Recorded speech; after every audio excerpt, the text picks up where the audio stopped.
A public sidewalk in one of America's most recognizable tourist towns became the center of a confrontation over cameras, property rights, police authority, and the limits of government power. Two journalists were standing outside a business in Sedona, Arizona, recording from the sidewalk. They were not inside the store. They were not blocking the entrance. They were not accused of stealing, damaging property, or physically threatening anyone. But within minutes, a business representative claimed the sidewalk was private property. A property manager repeated the claim. Police officers arrived and treated that claim as if it were already proven. The journalists were questioned, detained, ordered to identify themselves, warned about trespassing, and eventually directed away from the area, even though the only route being offered appeared to lead toward an active roadway. What happened next became the foundation for a broader constitutional dispute. And at the center of it is one deceptively simple question. Who gets to decide where the public sidewalk ends? The property owner, the police, or the law? The confrontation began with cameras pointed toward a storefront in Sedona's busy commercial district. The journalists were part of a channel known for recording public spaces and documenting interactions with businesses and public officials. Their method is intentionally provocative. They film from public areas, wait to see whether anyone objects, and record what happens when people call the police. That style can be irritating. It can feel intrusive. A business owner may reasonably dislike being filmed. Employees may feel uncomfortable seeing a camera outside the door. Customers may wonder why strangers are recording the building. But discomfort is not automatically a crime. The first person to confront the journalists was connected with the business. She wanted to know why the storefront was being recorded and objected to having the building and surrounding area filmed. The exchange was tense almost immediately. Instead of answering with a detailed explanation, the journalists questioned the premise behind her demand. That response escalated the conversation. She suggested involving security or calling the police. The journalists did not run away. They said, in effect, that if law enforcement was going to be called, they would remain nearby and explain their side of the story. That decision mattered.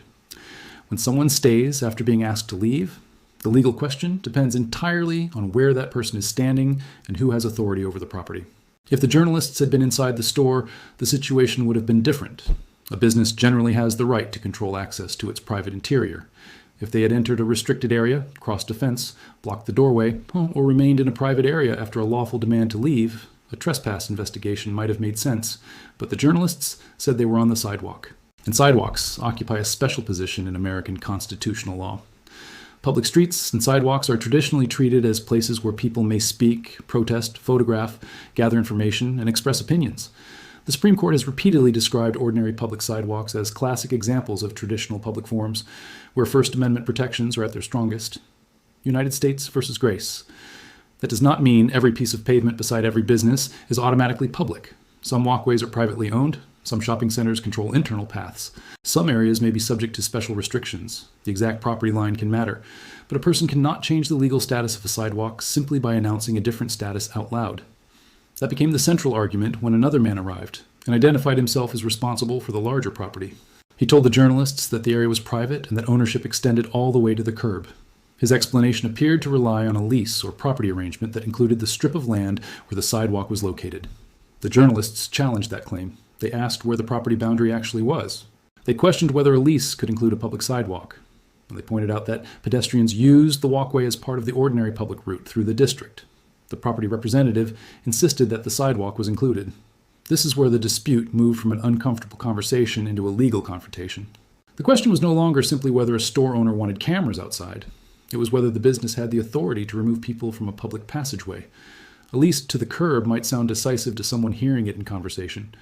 But private contracts do not automatically erase public access rights, municipal control, easements, dedications, or the legal status of a public right-of-way.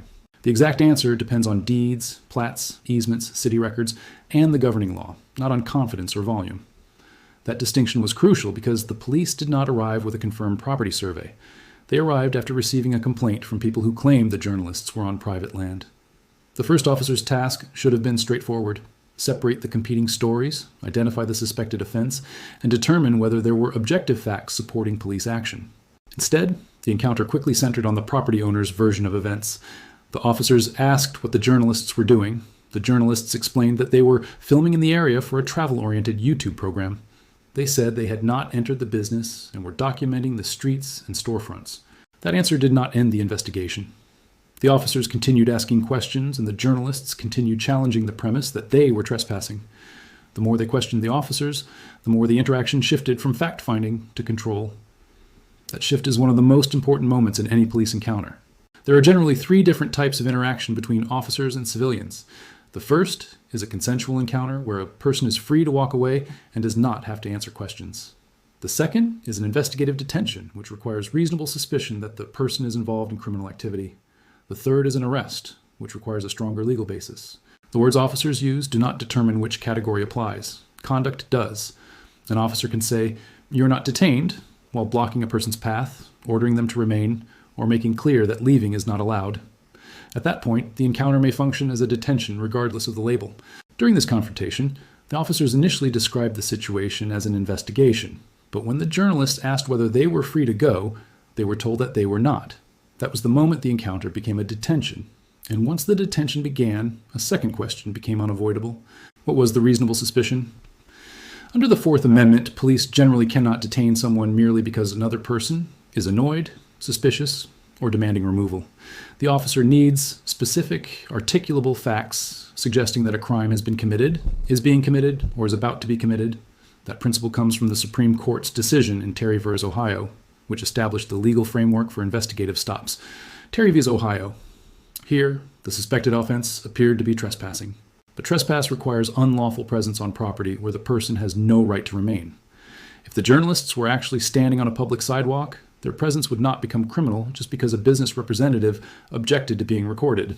That is why the property boundary should have been resolved before the detention escalated. The officers asked for identification. The journalists resisted, not necessarily because they wanted to hide their identities, but because they did not believe the legal basis for the demand had been established. Arizona does have a stop and identify statute. Under Arizona Revised Statutes, Section 13-2412, a person may be required to provide a true full name after being lawfully detained based on reasonable suspicion that the person committed, is committing, or is about to commit a crime. The statute does not turn every police question into an automatic identification command. The detention must be lawful and tied to reasonable suspicion.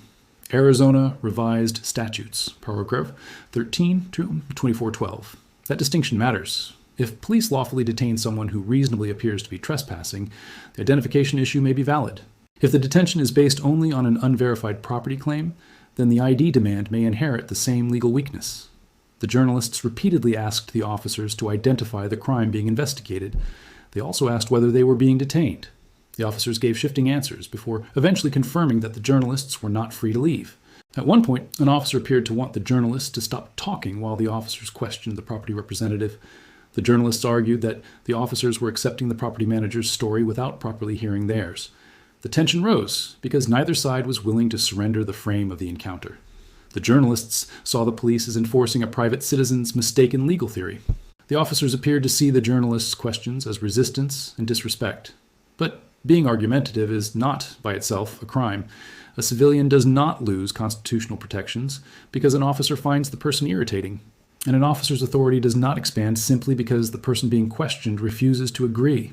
That is a difficult principle in practice. Police encounters are often built around compliance. Officers are trained to control scenes, separate people, and prevent arguments from becoming fights. But control is not the same thing as legal justification. A person can be rude and still be lawfully present. A person can be sarcastic and still be protected by the First Amendment. A person can challenge an officer's interpretation of the law without committing disorderly conduct. The critical issue remains whether the officer had a lawful reason to restrict the person's movement. The property representative then explained the claimed boundary. According to the account captured on video, the private area allegedly extended from the building toward the curb and included the sidewalk. The officers accepted that explanation and informed the journalists that they were being trespassed from the area. Arizona's criminal trespass law applies when a person knowingly enters or remains unlawfully on real property after a reasonable request to leave by a law enforcement officer, owner, or another person with lawful control over the property. Arizona Revised Statutes, paragraph 13-1502. Notice the key word, unlawfully. A request to leave does not automatically make someone's presence unlawful. The law must first recognize the property as a place where the person has no right to remain. If the property is public, a private party cannot simply convert lawful presence into trespass by issuing a demand. The officer's position was that the sidewalk was included in the leased property. The journalist's position was that no private lease could transform an ordinary public sidewalk into a private zone. Neither side had a courtroom, a surveyor, or a title specialist standing there. They had a rapidly escalating street encounter and officers making an immediate decision. That decision carried consequences. The officers warned the journalists that if they returned to the area, they could be arrested. The journalists asked how they could leave without crossing the property they were being ordered to avoid. They also questioned whether they could safely return to their vehicle. What followed was perhaps the most alarming part of the confrontation. The officers directed the journalists away from the sidewalk and toward an area near a live state highway. The journalists objected that the route appeared unsafe and questioned why they were being pushed away from a public pedestrian path. Whether the direction was intended literally or whether the officers believed another route was available, the exchange created a serious public safety concern. A trespass warning is supposed to remove a person from private property. It should not create a greater risk of injury by forcing pedestrians into traffic or eliminating safe access to the street. This is where a property dispute became a government action dispute. A private business owner may call police. A property manager may describe what they believe the boundary to be.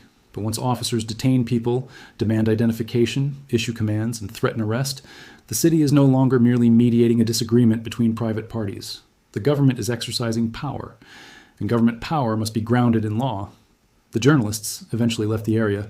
Before departing, they requested the officers' names and badge information. They said they intended to pursue complaints and legal action. The video then shifted from the confrontation itself to its broader meaning. The journalists argued that they had been detained without reasonable suspicion, compelled to identify themselves, threatened with arrest for returning to a public sidewalk, and effectively punished for recording a business from a public place. Those allegations raise several possible constitutional theories. The First Amendment protects more than spoken words. It also protects gathering information and recording matters visible in public, subject to lawful restrictions. The government cannot generally suppress recording simply because a business owner dislikes being filmed or because police would prefer the camera to be turned off. That protection is not unlimited. Recording may be restricted if it interferes with police operations, blocks access, invades a legally protected private space, or violates a neutral law that applies regardless of the message. But the government cannot use trespass enforcement as a pretext to silence protected activity on public land. The Fourth Amendment claim would focus on the detention and identification demand. If the officers lacked reasonable suspicion of a crime, the journalists could argue that their movement was unlawfully restrained. A third issue involves the threat of future arrest. A warning that someone may be arrested if they return can be lawful when the person is genuinely prohibited from entering private property. But if the warning is attached to a public sidewalk, it can operate as a prior restraint, a government command telling a person they may not return to a location where they have a constitutional right to be present. That does not mean the journalists automatically win. Constitutional lawsuits require evidence, and police officers may assert qualified immunity. Courts examine the exact facts, the law in the relevant jurisdiction, and whether the officers violated clearly established rights. The city itself may also raise separate defenses. A lawsuit under 42 U.S.C. Section 1983 can seek a remedy when a government official, acting under color of state law, deprives someone of rights secured by the Constitution. But suing a city is not the same as suing an individual officer. Under Monell v. Department of Social Services, a municipality is not automatically liable simply because it employs an officer who allegedly made a mistake. The plaintiff generally must connect the constitutional injury to a municipal policy, custom, practice, or failure that caused the violation. Monell v. Department of Social Services. That makes the larger legal question more difficult than, did one officer get the law wrong? The case may ask whether the department had a pattern of treating private property claims as established facts without verification. It may ask whether officers were trained to recognize recording from public spaces as protected activity. It may ask whether supervisors approved the response or failed to correct an obvious misunderstanding. Those are not minor details. They determine whether the incident was an isolated mistake or evidence of a broader institutional problem. The city's public response is also relevant. Officials have reportedly characterized the encounter differently from the journalists and indicated that the department reviewed the incident. Public statements about whether officers followed procedure do not decide the constitutional questions, but they show how sharply the parties disagree about what happened. One side sees a lawful trespass enforcement action. The other sees police authority being used to enforce a private demand on public land. And that disagreement is why this story is bigger than two journalists filming a storefront. It exposes a recurring problem in modern policing. Officers are often called to settle legal disputes that should have been verified before anyone was detained.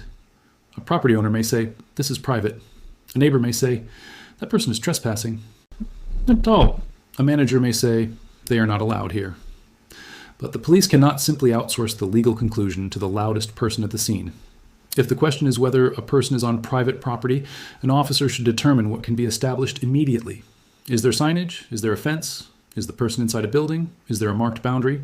Is the location obviously part of a public road or sidewalk? Are there city records or visible indicators contradicting the complaint? Sometimes officers must act before every question can be answered. But when the alleged crime depends entirely on a disputed property line, that uncertainty should make officers more cautious, not more aggressive. The safest response might have been to tell the business representatives that they could pursue a civil property dispute, while telling the journalists to remain on the public route and avoid blocking entrances. The officers could have separated the parties without treating the property owner's interpretation as established law. Instead, the scene escalated because the police appeared to make a legal decision first and investigate second. That order matters. Once the officers announced that the sidewalk was private, every later action seemed to follow automatically. The journalists became trespass suspects. The ID demand became part of the investigation. Their refusal to immediately comply was interpreted as resistance. The trespass warning became a threat of arrest, and the safest path out of the area became unclear. A questionable assumption at the beginning can produce an apparently consistent chain of actions at the end, but a chain is only as strong as its first link. There's also a lesson here for people on both sides of the camera. For journalists and members of the public, the right to record does not guarantee the right to provoke without consequences. Remaining calm, staying visibly on public ground, avoiding physical obstruction, and clearly asking whether you are free to leave can reduce the risk of escalation. Do not physically resist, even if you believe an order is unlawful. Document the encounter, note names and badge numbers, preserve the original video, and challenge the conduct through formal legal channels. For officers, the lesson is even more basic. An irritated business owner is not the same as a crime victim. A disputed property claim is not the same as probable cause, and a camera is not evidence of trespass. The public expects police to know the difference between a threat, a nuisance, a civil disagreement, and protected activity. In this case, the officers had an opportunity to de-escalate. They could have explained that the property line was disputed. They could have declined to make an arrest without proof. They could have asked the parties to maintain distance while the journalists continued down the public route. Instead, the encounter became a test of authority. The journalists kept asking for the legal basis. The officers kept demanding cooperation. The business representatives kept insisting that the sidewalk belonged to them. By the end, the argument was no longer about filming. It was about whether the people with badges could make their version of the property line the only version that mattered. That is precisely why constitutional safeguards exist. Rights are easiest to defend when everyone agrees. The harder test comes when someone is annoying, unpopular, confrontational, or filming something a business would rather keep private. If constitutional protection disappears whenever the subject of the recording feels offended, then it is no longer a right. It is permission. The legal system will ultimately have to separate several questions that were blurred together on the sidewalk. Were the journalists actually standing on public land? Did the property representative have lawful authority over the area? Did the officers have reasonable suspicion of a crime before detaining the journalists? Was the demand for identification authorized under Arizona law? Did the trespass warning apply to private property? Or did it improperly restrict access to a public sidewalk? Did the officers' directions create an unreasonable safety risk? And if constitutional violations occurred, were they caused by individual decisions or by department policy, training, or supervision? Those questions cannot be answered by shouting over a camera. They require documents, maps, dispatch records, body camera footage, witness statements, training materials, and court review. But the video established something important before any judge ruled on the merits. The public's understanding of police authority is often based less on the law than on whether an officer sounds confident while stating it. That is dangerous. A confident mistake can still be a mistake. A uniform does not turn an unverified claim into a fact, and the phrase, "you are being detained," does not explain why the detention is lawful. The incident in Sedona became a reminder that public space is not defined by who feels entitled to control it. A business may own a building, a landlord may hold a lease, a manager may supervise a shopping area, but public rights of access and expression cannot be erased by a verbal declaration. The sidewalk is where the conflict began, but the real issue was the boundary between private discomfort and public power. The business owners had the right to dislike the filming. The journalists had the right to ask questions and record from a lawful public location. The police had the responsibility to determine the difference before threatening anyone with arrest. When that responsibility breaks down, a sidewalk can become the scene of a constitutional violation in a matter of minutes, and that is the final takeaway. If you are standing in a public place and recording what is plainly visible, someone's anger does not automatically make your conduct criminal. But if police arrive, do not turn the encounter into a physical confrontation. Ask whether you are free to leave. Ask what crime is suspected. Keep your hands visible. Preserve the recording. Get the officer's identifying information. and let a court decide the legal dispute afterward. The law is supposed to resolve property lines, not police improvisation. In Sedona, a camera pointed at a storefront triggered a chain reaction that raised questions about the First Amendment, the Fourth Amendment, Arizona's stop and identify law, criminal trespass, municipal liability, and basic public safety. What looked at first like a disagreement between a business and two journalists became something much larger. A test of whether government officials can remove people from a public sidewalk simply because a private party insists that the sidewalk belongs to them. Until that question is answered with actual evidence, not assumptions, not anger, and not volume, the most important fact remains the simplest one. A sidewalk is not private because someone says it is, and police authority does not begin where a property owner's argument ends. If this case demonstrates anything, it is that knowing your rights matters, but so does knowing how to document the moment when those rights are challenged. Subscribe for more breakdowns of the legal disputes unfolding in public spaces, where the difference between a lawful order and an unlawful one can change the entire outcome of an encounter.